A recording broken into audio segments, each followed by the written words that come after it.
ready for something fun?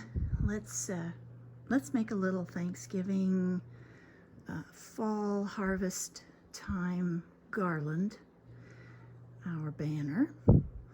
And I've got a pottery cabinet in my living room that I like to put a little banner across the corner of sometimes, and I'm going to make one for my pottery cabinet. So I've gone to Pixie Willow Designs, and I purchased this for my banner. You can do the Happy Halloween if you want to, but I'm not going to put that on because I want this to go through Thanksgiving. And this would be something that would fit in the 5x7 hoop. If you want the Happy Halloween, you have to do one pumpkin at a time, and you have to do it in a larger hoop. 8x11 or more. You could use whatever you've got that's bigger than a 5x7, probably fit.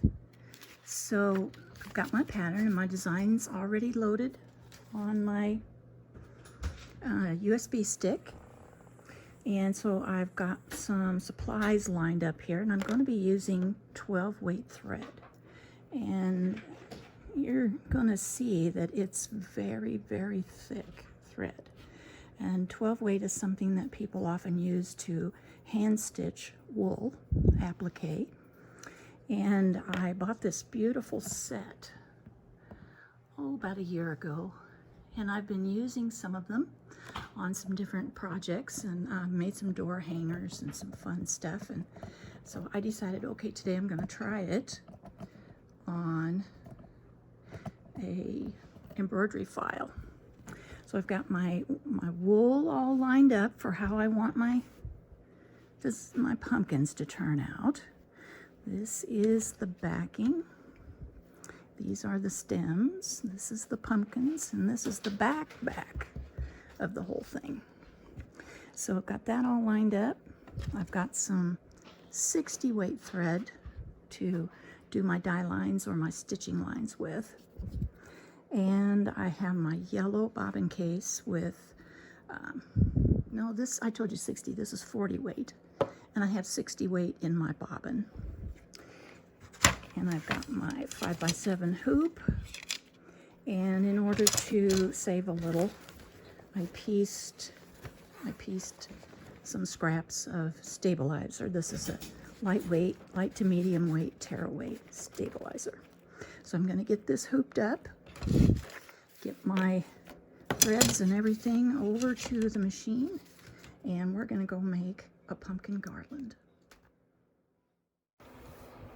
Okay, so I've hooped up my stabilizer, and I've threaded my machine with the 50 weight polyester embroidery thread, and I'm just going to use it for, it looks like this, it's just my embroidery thread, and I'm just going to use it to do my die lines, my stitching lines, and to tack things down. Then I'm going to use my 12 weight thread for the buttonhole stitching and the decorative stitching on my pumpkins. This is another little project that I did not long ago with 12 weight thread. You can see all the buttonhole stitching around here that I did, and I did this by machine. And this is also a wool and some cotton patchwork at the tops. It's a little doorknob hanger. And this was a free pattern from We All Sew, I think. I'll see if I can find the link for you. There's just a bunch of things you can do to have fun with 12 weight thread, and only a couple of things that you need to remember when you're using it in your machine. First of all, you need a large needle. Most projects are going to suggest that you use a size 100 needle, and that's because the groove down the front of it is so big that it lets this big thick thread ride in that groove real easily, and you don't have any knots or shredding or anything like that. I think this is a 90 14, or it could be a 16. I don't think I have a size 100 needle in here. So we'll see how it works. If it doesn't work, I'll have to switch it out. So I've pressed my wool. I've got that all pressed up. Let's move these over here. And I have my pattern right here. And I have my design loaded in my machine. I'll show you that. There's my design loaded in, and I'm ready to stitch. So I'm just going to follow this little PDF that I printed off. It tells me all about what to do, when to do it, and we're just go through step by step. So the first thing we're going to do is tack down the fabric that I'm going to use, the wool, for behind my pumpkins. So typically I would stitch out a line here so I could see where to put my fabric. But this is the third one I've done, so I know where it's going to go. So I'm going to save myself a step, and we're going to just stitch this. I've maintained my machine this morning, cleaned it up good, oiled it, brushed out all the lint. When you work with wool, it is really linty, and the 12 weight thread is a little bit linty as well.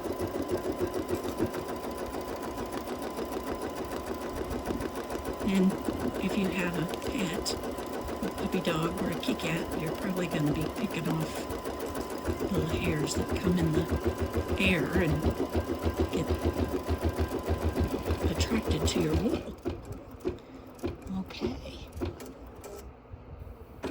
Okay, the next step is the die lines, or the stitch placement lines, for the stems. And that's going to do them both because I'm doing 2 pumpkins at a time. I do not have my thread cutter turned on. I've been doing edge-to-edge quilting, and I'm just too lazy to go in and turn it back on. Actually, I think it did cut. I'm gonna have to go in and turn it off, I guess. Yep, I think it did cut. I hear it. Okay, so the next thing we're gonna do is trim this up. I'm going to trim the threads out of the way.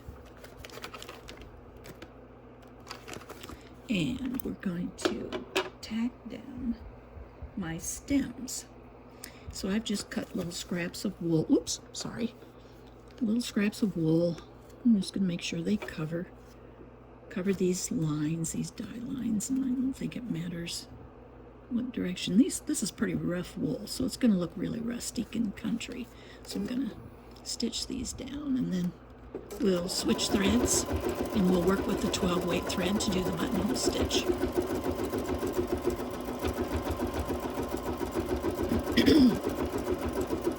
This is sticking up a little bit, and I don't want my foot to catch it, so I'm going to be ready to stop the machine if it would. Oh, we're going to work just fine. Okay, here we go. Okay, I'm going to stitch this one down, and then the next thing I'm going to do is trim the extra wool out away from the stems that I've up close to the stitching if I can. I might go ahead and do the buttonhole first, because this wool is a little bit loosely woven, so I might go ahead and do the buttonhole stitch first. That's always an option. You know, I think the pattern says to trim now, but you know, nothing says that you have to conform. You can be rogue. I do that all the time. Okay, I'm going to switch thread. Be right back. Okay, I've got this 12 weight, really pretty green thread in here, and you can see how heavy it is. Lots of times this is used for hand stitching wool applique, but you can definitely use it in your machine. I have found on my machine that if I take the first couple of stitches by turning the hand wheel, I can feel underneath there if everything is going to get started okay. And it does take the first stitch or two. And so I don't wind up with any troubles with my thread bunching up on the bottom or getting caught, getting any kind of error. I'm going to trim this real quick here. And so I always, with this heavy thread, I do always take a couple of stitches by hand. Okay, we'll go all the way around. And I save all my little scraps of this thread because you can use it to sew on buttons or, oh my goodness, there's just all kinds, all kinds of things that you could do. There we go. So you have to kind of keep an eye on this. Okay, so I'm going to do a couple of turns. Put my presser foot down so I've got tension. You have to have tension. I've got plenty of tension. Oh, let me tell you. Okay, here we go. And we're going to stitch around, do our buttonhole stitch.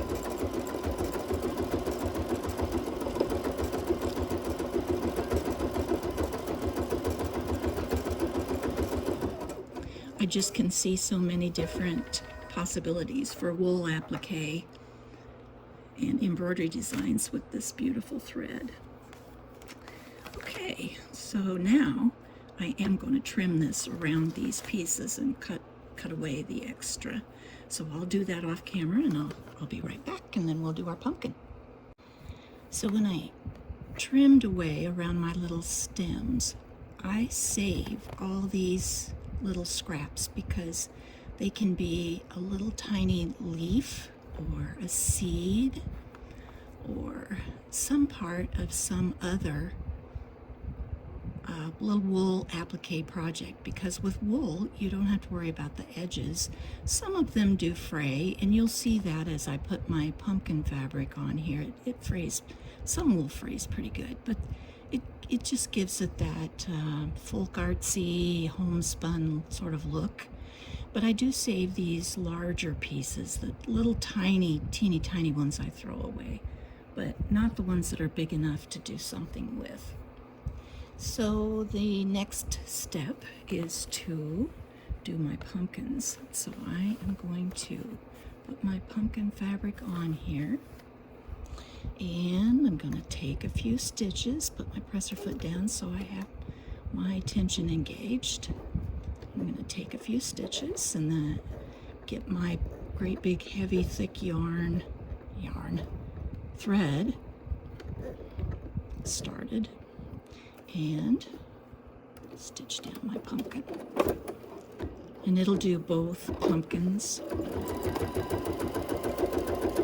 I'm going to trim my thread here real quick because I see that it's enjoying a little journey traveling along, and this is a big enough piece of thread that I'll save.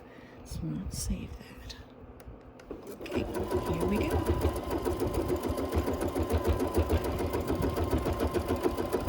This is going to be such a cute little garland to put on my pottery cabinet. And I see it's going to run over this, so I'm going to stop it and trim. I think I remember, it's been a while since I did the little door hanger that I showed you, the little snowman. But I think I remember my thread cutter not being terribly happy about cutting this heavy thread, and being pretty mindful of, making sure that I didn't run over any threads or, stitch anything down that didn't need to be or wasn't supposed to be. And this is a little tip here too. I'm using one piece of fabric. In the pattern, it tells you to cut 2 scraps, which if you wanted to use different colors, you could do that. But mine are the same, so I think I have here's some that I've already done. So mine are the same, and so I'm going to use one piece. That way I don't have to worry about this flipping over like you saw happened with my stem. So now we're ready to do the decorative stitching on the pumpkins. Start with a few turns of the hand wheel. And it's not wanting to catch. Come on, sweetheart. Sometimes you just have to talk to your machine in a good way, you know. Come on, darling, what's the matter? Okay, let me take a look around here. First sign of trouble, stop, collect your thoughts, and do a check on everything.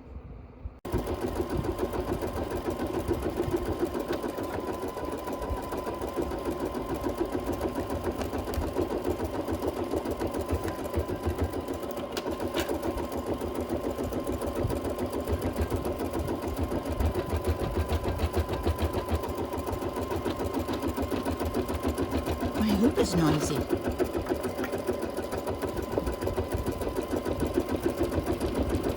I don't have anything very heavy in it, I guess.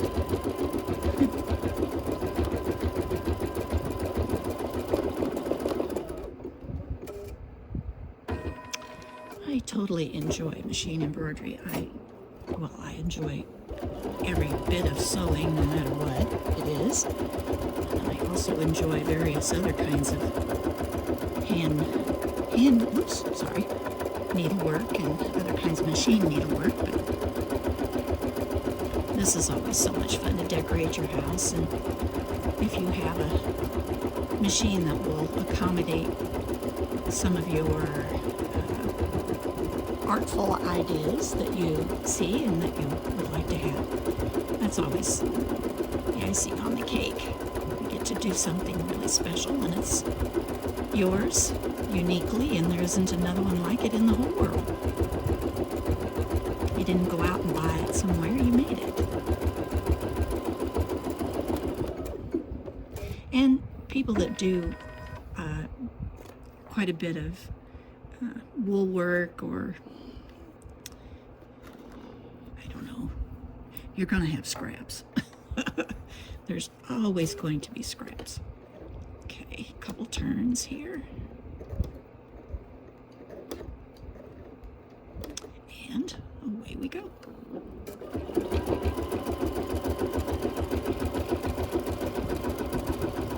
I am using my yellow bobbin case, or some people call it gold. It's the same bobbin case, gold or yellow. Has a little bit higher tension. Bernina designed it specifically for free motion quilting and embroidery. And you can read all about that on the Bernina USA website.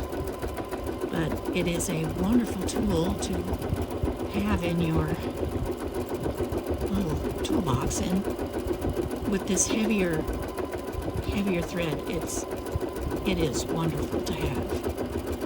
I do not know that the black bobbin case could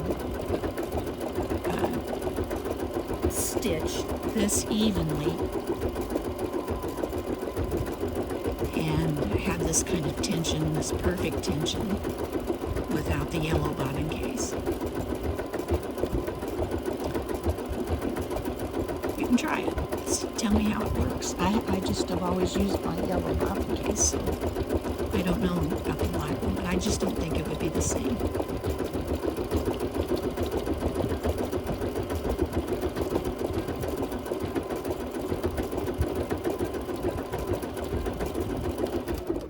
So when I get this done, then I'm going to trim the extra wool fabric away from around my pumpkins, and it's time to put the back on.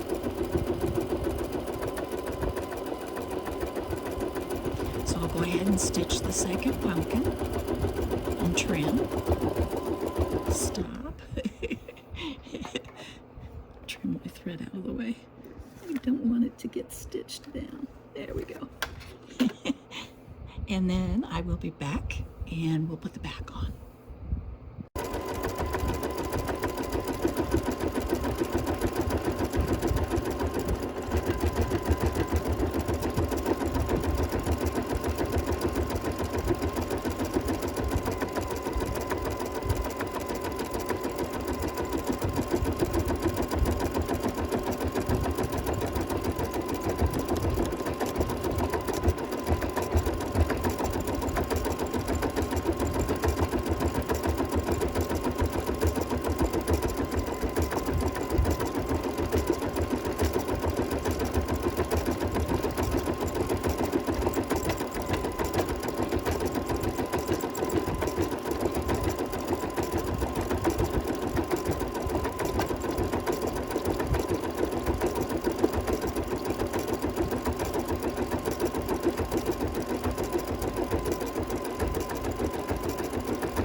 So here's the back of my pumpkins, and I'm going to cover it with this piece of wool. I've got my hoop turned over and the back sticking up, and then I'm going to take some washi tape and just tape this on here. And then when I put it on my machine, I'll be really careful, you do too, that it doesn't fold over on itself underneath there and you stitch it down the wrong way, because you'll cry a lot. And you know, it's a beautiful day. You don't want to be crying about things. So yeah, little washi tape here and there, and we're set to go. Whoop! I don't want to put a wrinkle in it right off. Okay, I'll stick it on here and we will stitch the back on.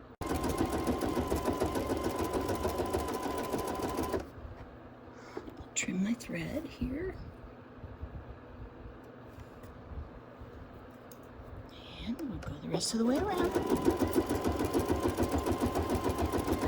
I'm using black here, and when this step is done, then the embroidery part is all done, and I can take it out of the hoop, and I'm going to go, I'm going to cut the pumpkins apart, and I'm going to go in between the layers with my little embroidery scissors and trim any white tearaway stabilizer away that doesn't come off when I tear it out of there, so that it doesn't show. And then I'm going to cut around them both with pinking shears, and so we'll have a front and a back, and then I'm going to tear a piece of homespun and make a little vine string thing for my, and I'm going to sew a little tiny button on through the stem and sew it to the garland and hang it on my pottery shelf like that.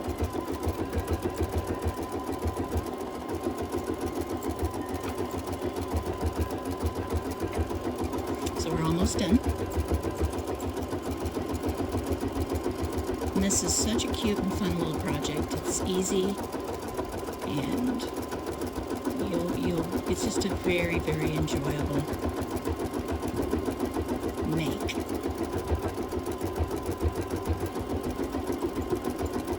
You could use jute string, or if you wanted to put a little eyelet in each stem, you could do that and string it on something.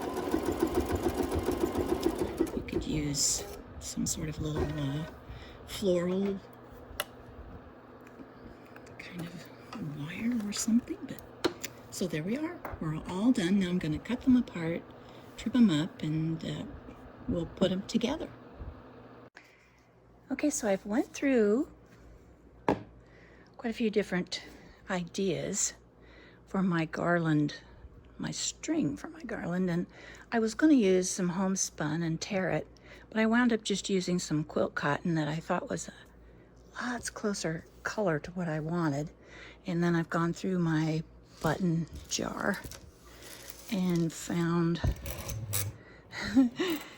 little buttons, and so I'm just going to go along now, and I'm going to sew a little button at the top and go through the little garland strip that I've torn,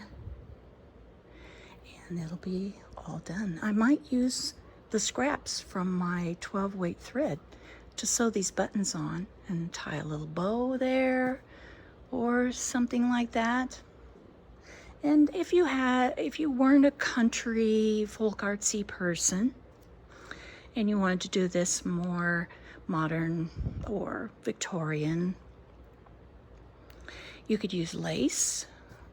You could cut a strip of extra binding from a quilt that you don't know what to do with down the middle and rip it, or you could even sew it into a tiny little tie, like a shoestring tie, and sew your little pumpkins to that. You could put your initial to your name on the big ones in the middle, or you could do enough of them and you could say thankful, grateful, faithful, give thanks. There's just no end to all the ideas that you can come up with to play with this. So I'm going to go ahead and finish this up. Thank you for spending time with me. I wish you a wonderful, wonderful rest of the day and holiday season. And I will be back with more videos soon. And I'll show you some pictures here at the end of this video of my little garland in its home. Bye for now.